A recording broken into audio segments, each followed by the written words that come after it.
BCFM 93.2. Bristol is our community. Well, Mark Carney is about to take over the Bank of England, and the first investigation into his real employer, that is the Bank for International Settlements in Basel in Switzerland. Adam Libor's book, The Tower of Basel, has just been published, and it makes for frightening reading. The bank provided a lifeline to Hitler in the 1930s, helping fund his arms build-up, and through the war was providing the Nazis with much-needed foreign exchange. Well, I spoke to Adam about the new governor of the Bank of England and his secretive employer earlier this week. My name's Adam Libor. I'm an author and a journalist. I've written a book called Tower of Basel, the shadowy history of the secret bank that runs the world, and it's the first investigative history of the Bank for International Settlements. The BIS is a really fascinating institution, and in one line, it's the most important bank in the world that you've almost certainly never heard of. I'm interested in how power is exercised in the world and the role of international institutions. I've previously written a book about the UN and its failure to confront or deal with genocide. The BIS grew out of the same kind of era in a way as the United Nations. The BIS was founded in 1930, ostensibly as a means to manage German reparations payments for the First World War, i.e. the financial penalties imposed on Germany for the First World War. But the real reason the BIS was founded was to have a place where central bankers could meet outside the supervision of politicians and away from nosy journalists. The BIS was founded by an international treaty, which means that it's similar to the United Nations or a foreign embassy. It's technically extraterritorial in Switzerland. The Swiss authorities, although it's based in Basel, the Swiss authorities need the permission of the bank's management to enter the bank, and its assets can never be seized, even during times of war. It can't really be sued under any international Swiss law, and the management enjoy a number of similar privileges to diplomats. The Swiss authorities, if they need to have permission to actually even enter the premises, then that isn't really a part of Switzerland, Adam. No, it's not. I mean, and I tried quite hard to find out the exact legal niceties of this, but the bank wasn't particularly helpful. But as far as I could see, I mean, they did send me a copy of the treaties that founded the bank and the 1987 agreement with Switzerland. But as far as I could see from reading it, it means that, yes, technically, it's the same as an embassy. Or the United Nations is legally an international body. But it's also a commercial bank. And it only has 140 customers. Mostly they're other central banks. And it makes its profits tax-free.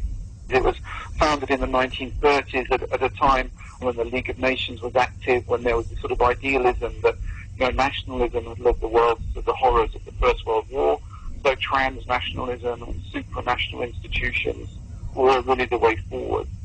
One of the things I found fascinating looking at this bank was that for many years it was very anonymous. After the Second World War, it seems there was a certain amount of embarrassment, and that they were actually, even though they were one of the most powerful banks in the world, based with an anonymous door, but the bank was based over the top of a chocolate shop opposite Basel Station. I mean, the bank was very anonymous before World War II. The idea, this was a different age when the elites and governments and powerful people weren't really interested in being accountable. But something of that spirit still continues. I mean, nowadays, every 2 months, the 60 big central bankers of the world meet there. People like Ben Bernanke from the Federal Reserve and Mervyn King and his successor Mark Carney to discuss the global economy. And someone who's been to one of those meetings gave me a great quote. He said the main topic of conversation in those meetings was the stupidity of finance ministers and the quality of the wine. So you can see that very elitist approach continues. Now, you said that there are 60 banks, central banks, that sort of go there and meet, but there are 120 customers. Can you give us an idea of who those customers are? The bank doesn't say who its customers are, and this is the big contradiction. I mean, we can guess that they're mostly central banks. I think most of the central banks of the world have an account there, probably some international organisations as well. I would believe that the International Committee of the Red Cross does as well, because I found some documents in the BIS archives showing that they had dealings with the ICRC during the Second World War. And this is the problem, you see, because the BIS says it's an international institution with a mission of public service. Well then, who are your customers? What are you doing for them? But central banks are not commercial organisations. They're managing public reserves. And this is why the secrecy that surrounds the BIS is so problematic. Because when the bankers meet there every 2 months, there's nothing released. There's no press release, there's no agenda, there's no minutes or anything of the discussions. Even though the people that go there are public servants, we're paying their salaries and their plane tickets and their pensions. Yes, we need some more information about what's going on at this bank and what the kind of discussions are taking place there. It's a meeting place for the central bankers. And during the crisis, it's been a very important meeting place. I had an interesting interview with Sir Mervyn King, and he said that, this is a place where they've been able to discuss the different policies and the different mechanisms by which they can deal with the crisis. And so the BIS is more a kind of forum for that, and doesn't have an actual management role. And I give it some credit. During the mid-2000s, the BIS was one of the few organisations that was actually warning and saying, look, guys, there's too much money sloshing around here and it's all going to end rather badly. So their predictions have come true. But I think the point is that we need to know much more about these discussions and who's there and what they're talking about, because these are public servants. And so it's a contradiction to have the confidentiality of a commercial bank but the privileges of an international organisation. I think they're either one or the other. I mean, this is one of the strange things about the BIS, is that it's really operates under the radar. Now, we'll give it credit. It has a website, and on the website you can get the annual report, and it does have some information about how it works. But journalists don't seem to have picked up on it, and I think you're completely right, because Mark Carney's been a pivotal figure at the BIS. He's a former member of the board of directors. He's the chairman of the Financial Stability Board. Now, what the Financial Stability Board, which most people have never heard of, is actually a very crucial, comparatively new international organisation. And it aims to coordinate regulatory and supervisory bodies for central banks around the world, in other words, to try and avoid the kind of mess that we've got now. And Mr. Carney was also chairman of the Committee on the Global Financial System, another thing which most people have never heard of, which is hosted at the BIS and issues policy recommendations in central banks. So Mr. Khan is clearly a very important person, and his CV in these areas, I think, is actually much more interesting than his record as governor of the Bank of Canada, because this is a good way to go in to say, well, what are these organisations? What's their mandate? How do they work? What kind of thing goes there? Financial stability has not been happening, and the policy reacting to the problems with the financial crisis in 2008, which they've been developing at BIS, which Mark has been developing, neither does that seem to have really been working. Well, I think you are highlighting an important issue here. I mean, where does the power of central banks come from? Now, obviously, in a democracy, you can't have the government telling the central banks what to do all the time, boost money supply, cut money supply, because they could, for example, engineer a mini boom just before an election by playing around with the money supply, and central banks have to have some degree of independence. But on the other hand, I think we need to know much more about how they're operating. And central banks themselves are more transparent than the BIS. They do, the Bank of England does release some minutes of its discussions, so does the Federal Reserve.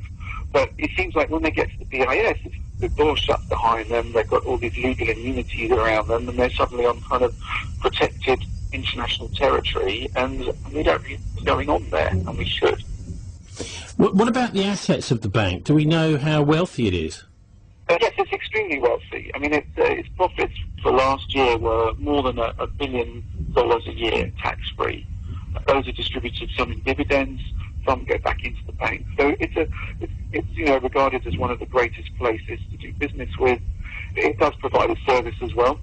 Say, if you're the governor of the Central Bank of Botswana, Estonia, you're unlikely to have the level of skills in asset management and liquidity supply that they can offer you at the BIS. So it provides a service to these banks, and it has a lot of gold. The most recent statistics I had show that it had around 119 tons of gold, which makes it the 30th largest holder, around the 30th largest holder of gold reserves in the world. It's got more gold than Qatar or Canada, and it's a very, very rich institution. And at what point did money stop serving the populations and the people, and what point did it turn around where people started serving the money system? That's an interesting question. I mean, I don't think there's like any one kind of day when that happened, but I think when we talk about Britain, I think clearly there was a big shift in the Thatcher era and the immediate post-Thatcher era, and it's perhaps related to the Big Bang as well, where, you know, the acquisition of money and the glorification of financial services happened, and, you know, which led in part to the wild housing boom that's going on, and the fact that, you know, it's a good point you raise. I mean, the fact is, if you're a university student now, and say you want to become a teacher, unless your parents, you know, got the bank of mummy and daddy, you're extremely difficult for you to ever be able to own your own house. And I think that part of that is related to the amount of money, you know, there just seems to be so much more money sloshing around the world. It was decided at Bretton Woods to close the bank down. Why was that? Because it was seen as something that was helping the Nazis, as indeed it was. The BIS accepted looted Nazi gold, and the BIS did foreign exchange deals for the Reichsbank, and it was so helpful to the Reichsbank, the Nazi central bank, that Emil Pool, the vice president of the Reichsbank and a BIS director, said that the BIS was the Reichsbank's only foreign branch. So all of this was being watched in the States, especially by Henry Morgenthau, the Treasury Secretary, and his assistant, Harry Dexter White, and they pushed very hard at Bretton Woods for the bank to be closed down. And although it was agreed that it would be, no date was set, so it never happened. Well, that's So interesting, isn't it? Absolutely fascinating. Martin, the bank shouldn't exist. It was an attempt to close it down after World War II by the Americans. In fact, they passed a resolution at Bretton Woods saying we've got to get rid of this bank because it was funding Hitler. Yes, but what happened subsequently is that they thought Stalin was more of a threat, and therefore, the ex-Nazi structures, whatever they were integrated into the Western structures. So through Operation Paperclip, lots of ex-Nazis ended up living in Latin America, and that was winked at by the Western intelligence services because, the game had moved on, and suddenly we're not fighting the Germans anymore, so the Bank of International Settlements stays as part of our team. Well, we've heard of the IMF, International Monetary Fund, we've heard of the World Bank. Why haven't we heard of this bank, the BIS, Bank for International Settlements, which is actually far more important as a meeting place and a policy-making place for all the central banks of the world? I don't think it's clear who actually pulls the strings behind these opaque structures. Well, Mark Carney, it seems. Mark Carney is actually pulling the strings. He's chairing the Financial Stability Board, which is looking at basically drawing up policy.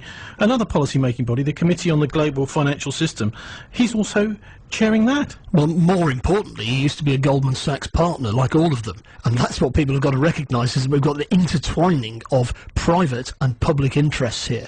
And when our correspondent there was saying, well, you can't have central banks run by governments because governments might want to stoke up mini-booms to get elected and so on, well, that's what used to happen in Britain. Whether it was the Conservative or Labour Party in power, what they tried to do was engineer a mini-boom before elections. It was normal practice. Now, of course, you could argue that that's bad practice, but it was normal practice in the past, where it was the Bank of England was only made independent by Gordon Brown. Before that, it had to obey orders. Well, these central bankers, one of the things we know they're talking about, we're not allowed to know anything else, but one of the things Adam's found out, Adam Libor, who was speaking to me from Hungary earlier this week there, the stupidity of the finance ministers and the quality of the wine. Well, hang on a minute, but those finance ministers are there to represent us, not them. Well, this is the problem all through the whole system, isn't it? Is that there are two constituencies that people in power are dealing with. One is the general population, who they have to keep happy somehow or other, and the other is the people with the money, who are the people who really call the shots. So they're constantly being pulled in two directions. So are these people, the central bankers, meeting at the BIS in secret? Are they public servants or not? Well, they're public servants who also work in the private sector and go back to work in the private sector and so on. So in actual fact, the interests they represent are not those of the community at large.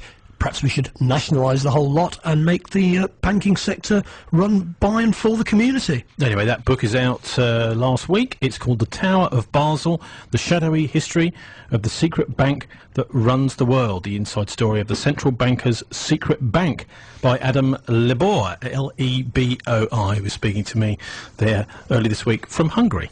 BCFM 93.2. Bristol is our community.